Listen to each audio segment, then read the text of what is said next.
Les engagements pris par le passé par la France en termes de réfugiés et pour accompagner le travail du HCR n'ont pas toujours été tenus.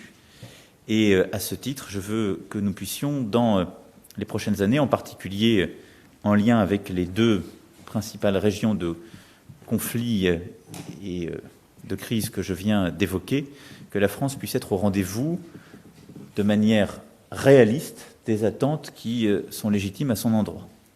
Dans les 2 prochaines années, la France offrira 10 000 places de réinstallation avec le HCR pour des réfugiés depuis la Turquie, le Liban, la Jordanie, le Niger et le Tchad. Et en parallèle, nous accélérerons évidemment les relocalisations de réfugiés depuis l'Italie. Ainsi, le HCR sera pleinement associé aux réformes que la France a lancées et qui conduiront à... Protéger, c'est aussi agir au plus près des zones de conflit, en apportant d'abord un soutien financier au HCR dans les pays qui accueillent le plus de réfugiés au Proche-Orient et en Afrique. Et à ce titre, je souhaite que notre soutien au HCR et à l'OIM soit augmenté de 10 millions d'euros pour appuyer notamment les actions qui sont menées en Libye. La protection des réfugiés doit se faire en effet au plus près des zones de conflit, c'est ce que nous avons ensemble évoqué. Et je souhaite qu'à ce titre, le HCR soit pleinement consulté, puisse se donner... Merci de ce que vous avez dit concernant l'accueil en Europe, c'est très important pour nous.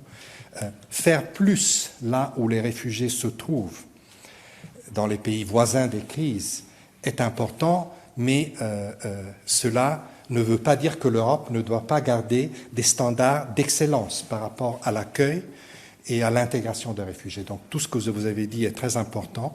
De le dire, je souhaite qu'on accueille mieux celles et ceux qui sont en situation de demander l'asile. De protection et de solidarité, en particulier en créant un office européen de l'asile. C'est très important de continuer dans cette opération politique de pression sur le gouvernement du Myanmar pour que la violence cesse immédiatement dans cette région et les conditions pour le retour des réfugiés, y compris à travers une étude, une revue de cette question fondamentale de la nationalité de ces personnes, que ce processus commence pour rétablir la confiance des gens et pour que les gens puissent finalement rentrer chez eux. Une fois de plus, le retour volontaire est la solution idéale, mais encore plus qu'en Syrie, ici, la complexité des causes de...